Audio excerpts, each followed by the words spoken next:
Broadcasting from the business capital of the world, this is the Podcast Business News Network.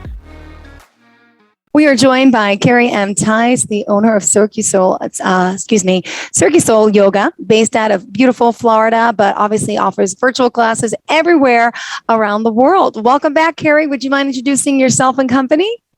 Thank you. Yes, I'm Kerry Tice, and I'm the owner and director here at CircuSoul Yoga. And we're a Sarasota-based yoga studio. We do aerial yoga and hot yoga, and we also do all kinds of trainings for both of those. But we also offer international yoga retreats. I actually just came back from Mexico. I've been gone for a couple of weeks, so happy to be back stateside and joining you today. Tell us about that. You can't just bring that up and then I need to know more. Tell me exactly what. Piece, yes. Go ahead. Tell me.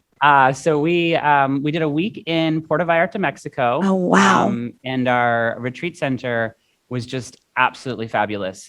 Truly like a place that you see on Instagram or you see on a National Geographic and you're like, well, that's like something on my bucket list. I want to go to this place. And it did not disappoint. It was truly magical. It was just an awesome place for everybody to dive deeper into their practice, have a stronger relationship with their own body. But it was certainly a transformation for everybody, just having that time to get away from the hustle and bustle. And the place was remote enough that there are no roads. So you don't ever hear any cars, you really don't hear outside of boats out on the water. That's the most civilization that we were kind of exposed to. So it was such a treat.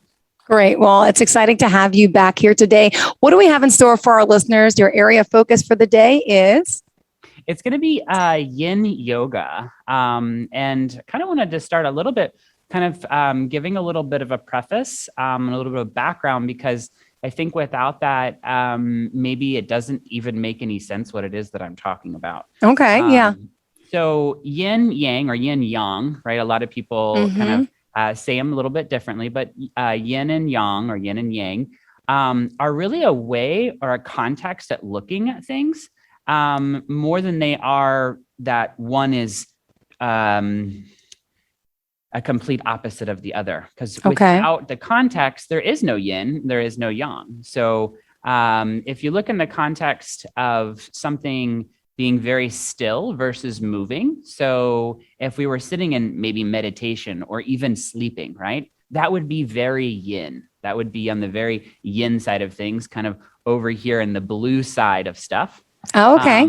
And then as we go towards movement or say maybe running or jogging or intense yoga, we would go to the opposite. We would go over to the yang side of it. So it's really a way of looking at things, and you can even flip it on its head. So if we're talking about the sternum, right, it's your breastbone and your heart, you could look at those two things.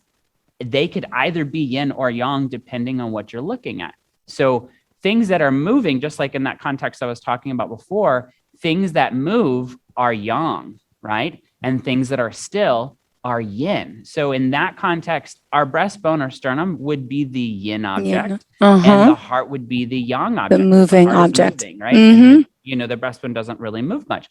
But if we flip it and we look at it on another context of yin and yang, is also yang tends to be more on the surface and exposed, versus yin tends to be hidden and unexposed. So the sternum would then become yang because you can actually see it. And the yang or the heart would become yin. So it kind of gets a little confusing. It does. Like yin and yang, but it really helps to have a context of what the hell are we talking about here? Yeah. Like, it having that context to then go, okay, well, what exactly is yin yoga then? So yin yoga in that context is more of a stiller practice where oftentimes we hold the poses for much longer than we do in a regular yoga class. So we, in a regular yoga class, we might hold the postures for maybe 2 seconds or maybe 30 seconds. Like 60 seconds would be like a really long time in a yoga class to hold a pose. But in a yin class, we will hold the poses for 2 up to 10 minutes. Wow. So it's on a kind of on a practitioner's level, it's very different. It's not so movement and flow based. It's more still based, right? And there's still movement within the stillness. You're never completely still, just like there is no yin without yang, and there is no dark without light. So it's a context that we've created, but along the way, a whole style has been emerged from this. And this style actually was popularized by one of my teachers, Paul Greeley. And he didn't make it up. He didn't create it, but he was the one to really proliferate it and turn it into a system that we know today, and kind of what people know as yin yoga. Which is pretty cool, because now you can go across the globe. Not every single studio is going to offer it, but many, many students have a yin offering, just like we do. We have almost every single day of the week, we actually offer this class, or a type of class. And then at least a couple times a year, we do training in this. So we actually have a specialty in yin yoga. And I was, taught from my teacher, who was taught from his teacher, and his teacher was Paul Greeley. So we've got kind of a real strong connection to our lineage there. But more than anything, more important than where it comes from or what it is or what context, is how amazing I feel when I practice it. Awesome. Now, how is this different than traditional yoga, would you say? And so the poses, a lot of times they look the same. You said, but they're just longer, correct? A lot. Do you want to show us some? Okay. I'm going to show you a few. Yeah. So this first one, if we were doing a hatha yoga or a traditional yoga, we might call this low lunge, right? Or we could even call it lizard, right? Because that's a couple of the names for one of these poses. And we wouldn't be here very long. So we might flow back and forth from another pose into this pose, but rarely are we going to hold this pose for 5 minutes. But in a yin class or a yin posture, which you could also find a yin posture within a class that doesn't necessarily have yin, it's not necessarily a yin class. Mm-hmm. This pose is actually called dragon. Right? Okay. And so at first it's like, well, why did they change all the names? Like, really, what's up with that? And it's not to confuse people. It's not to give you a complex of like, you don't know what we're talking about. It has to do with the fact that we don't want you to practice yin yoga with the same rules and with the same methodology as we practice yin yoga. So what they did is they gave all the poses a whole new name, right? Okay. So that way, okay, am I doing lizard? Or am I practicing dragon, right? Yeah. And if I'm practicing dragon, we know the way that we're going to practice this pose is going to be different than if we're going in and saying, we're here for lizard pose. Mm-hmm. So they've given them all different names, which at first it's like, okay, a little confusing, especially for a teacher, if you're used to kind of teaching regular hatha yoga. But what I really love about it is that I'm really active. I move my body a lot. So I do a lot of yang activity in a day. There's no doubt about it. Almost every single day I'm moving, sometimes a few hours a day, sometimes several hours a day, right? I'm really kind of working the body. And so what I love about yin yoga is that it was quite challenging mentally for me when I first began, right? The idea of like being still and also then being with my own thoughts, right? That was like, are you kidding me? What? Yeah. Uh-huh. You want me to do that? That sounds really interesting, right? Not at all. And so I started practicing, but I realized actually this is pretty good. Like I gotta like being still and kind of like being with my thoughts here, right? This is some good stuff. And more than anything, my body felt good, right? I have flexibility that I've never had. Even as an 18-year-old and doing circus, I am actually a little bit more flexible. I'm a little bit more limber now. And I'm literally twice my age, right? Wow. I'm 36 now, and I have more ability to do more in my body and have a better quality of life. Because that's really what it comes down to me is like, if you're doing this stuff, it better bring you more quality to your life. It's not just about extension of life. Of course, we all want to have a longer life, but do we really want to have a longer life that we're sitting and suffering and that we're having, lots of pain? And we're like, no, we want to have a good life and we want to feel really good while we do it. So that's why I practice yin yoga. And I can't say enough about it. So I'll show you another pose or two.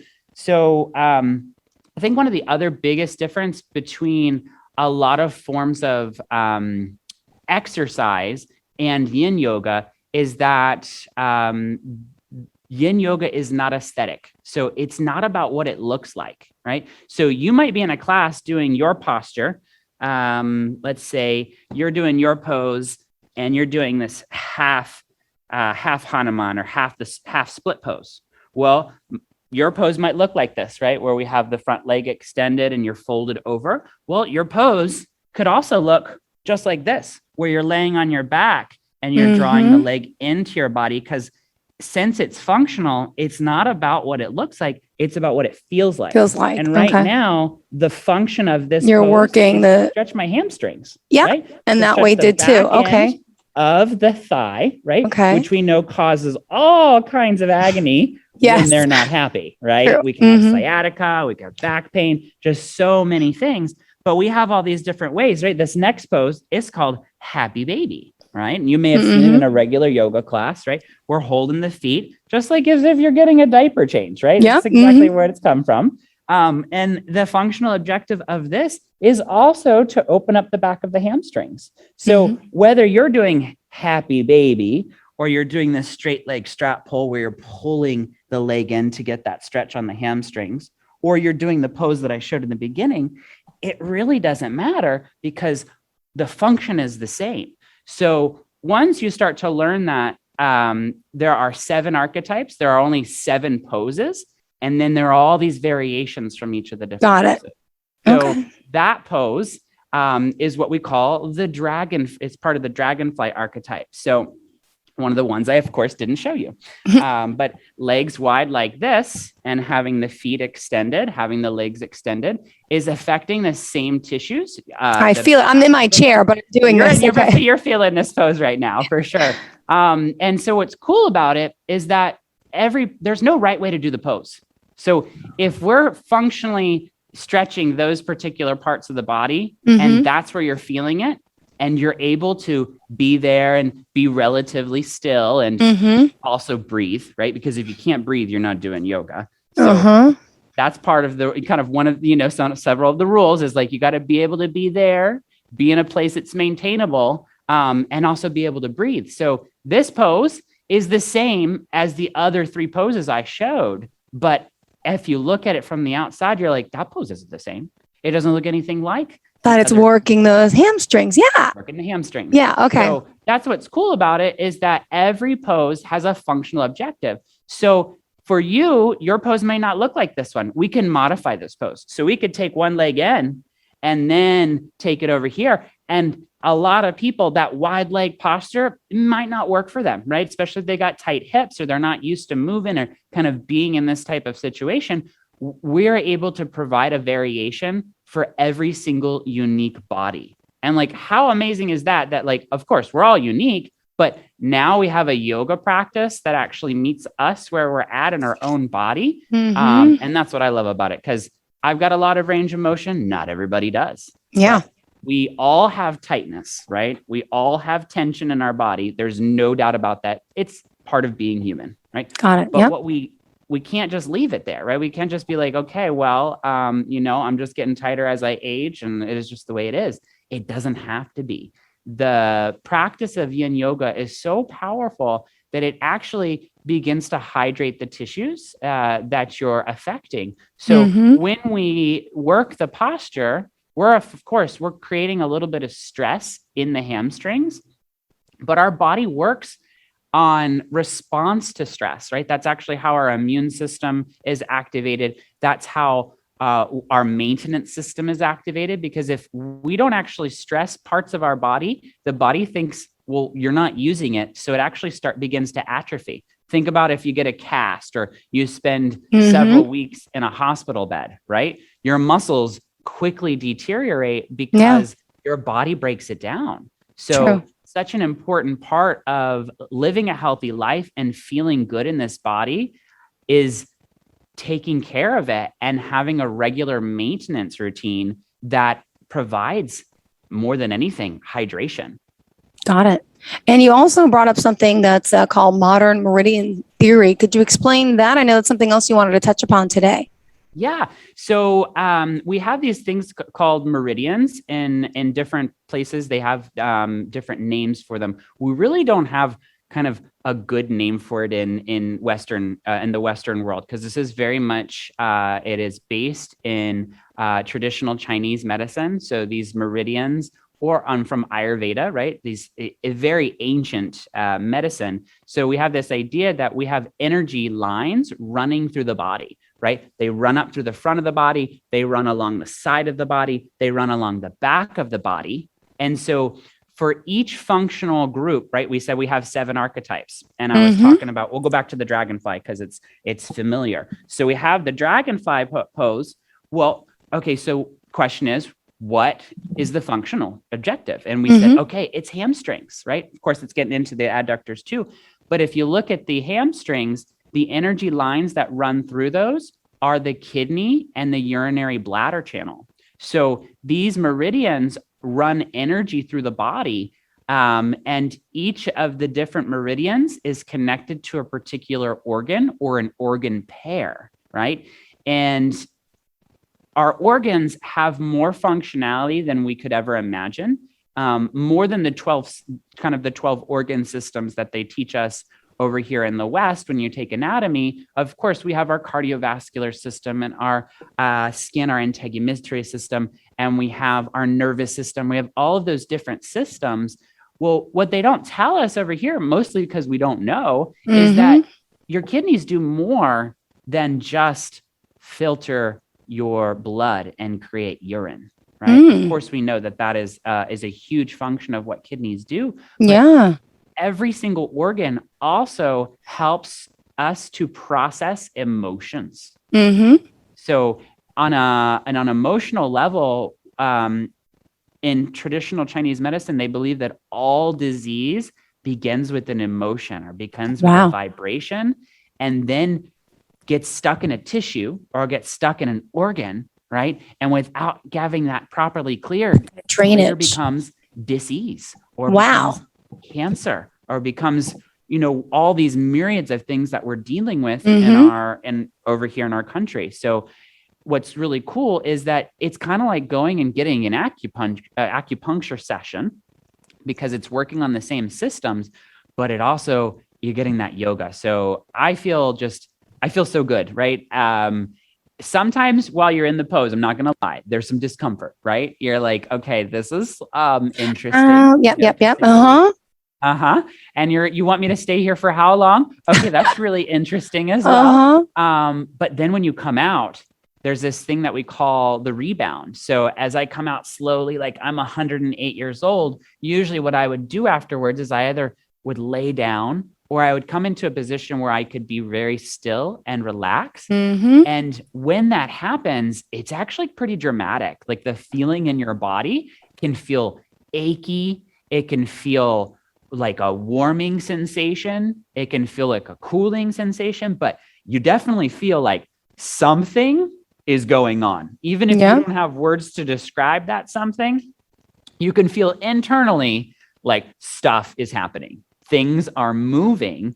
And what's really happening is that these meridians are actually water channels. So if you were to look at this, and I don't have a picture to show you today, but maybe next time we can dive a little bit deeper into fascia, because it's literally something that's so fascinating. I could talk about it for hours. And we do in our teacher training. But fascia is actually fiber optic. So if you think for a moment, you probably know what fascia is already, but maybe you don't because you didn't have any context. But if you're a meat eater, right, and you buy chicken, right, and that kind of white opaque tissue that's on the outside of the chicken breast or whatever part of the chicken you've got, not the fat part, but the kind of like white skin, right? That doesn't look like that in live tissue.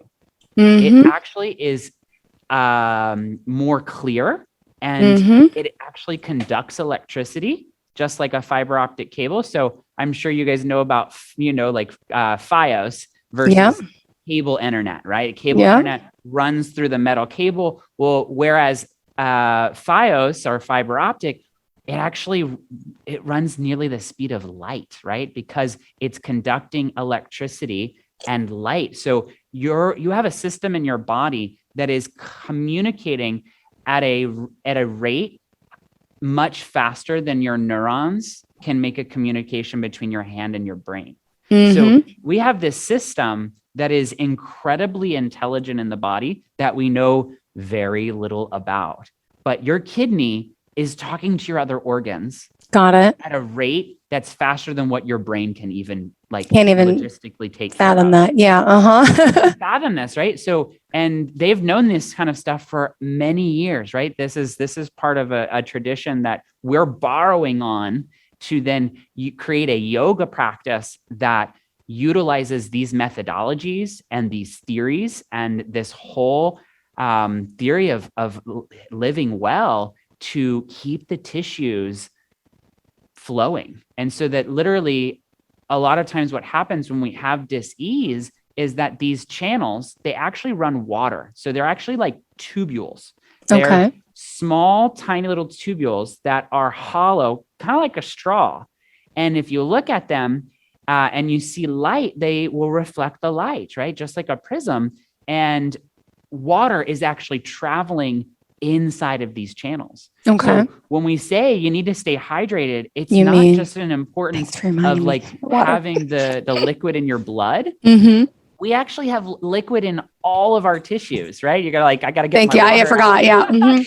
Gotta take a few drinks because it is. We have to keep the hydration coming in, but more important, or not more important, but just as important as making sure that you're getting enough water intake is making sure that each area of your body is also willing to have some water uptake. Because if it gets congested, right, which we're talking about tightness, we're talking about knots in a muscle, we're talking about like the hip being so tight that like you're just like, everything kind of just feels funky. Well, what we're really talking about is that those meridians, which are water channels, they're not flowing their water through the way that they need to. And that becomes an issue because these organs and these meridians are not just processing their 12 organ kind of thing. They are also processing emotions, and they are moving energy through the body in ways that we're just beginning to understand. Like it's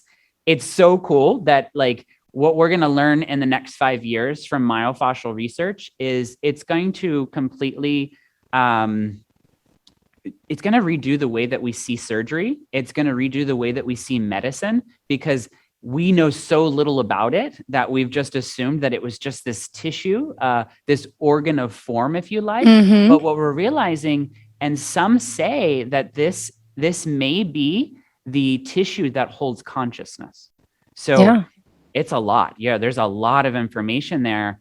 But more than anything is that when we start to learn this information, we become empowered so that we can then make a little bit different decisions about how we treat our body. You know, when we sit or we work out really in a very challenging way, the tissue does get congested. It's part of life. It's part of being human, right? If you sit a long time on an airplane, your butt's going to be tight, right? Your back end, it's going to get tight, right? I'm like, oh yeah, I gotta get working here.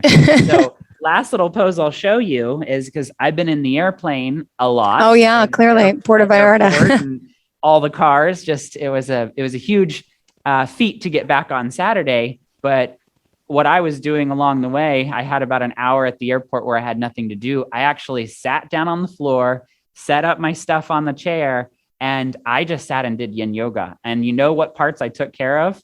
My butt and my hamstrings, because sitting makes them very tight. So now I'm getting this benefit of having the outside of my hip stretched, and those same tissues that are attached to the buttocks, and I get that relief. Yeah. But we're also getting into what they call the gallbladder channel. So there's so many different benefits to each different posture, but this practice is so functional that every single pose has a particular thing that it's supposed to do. So if you want to feel good in your body, then you want to do all the different 7 postures. Okay. And as you practice over, say, several months or several years, you'll want to make sure that you practice the different variations of the archetypes.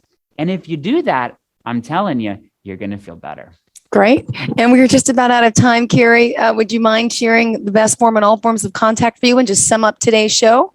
Absolutely. Again, my name's Kerry Tice, and I'm the owner and director here at CircuSoul Yoga. We're located here in the most beautiful Sarasota, Florida. We always rank in the top 10 beaches of the world. So come take some yoga with us here in Sarasota.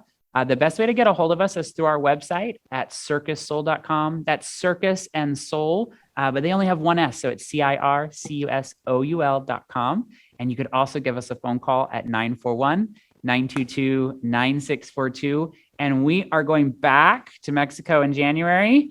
I've got some more trips planned for the end of the year, but January, Mexico. So if you're looking to dive in, we will definitely do yin yoga while we're there. Great. But we're going to dive into just an amazing retreat. So if you're looking to make some travel happen, we'd love to have you with us. Great. Thank you so much for your time. I'm going to continue my stretching. Have a great day. And to all of our listeners, get a little stretching while you're here with and me. the butt. All right. Have a great day, Kerry. Thank you so awesome much. To see you. Thank you too. Bye-bye.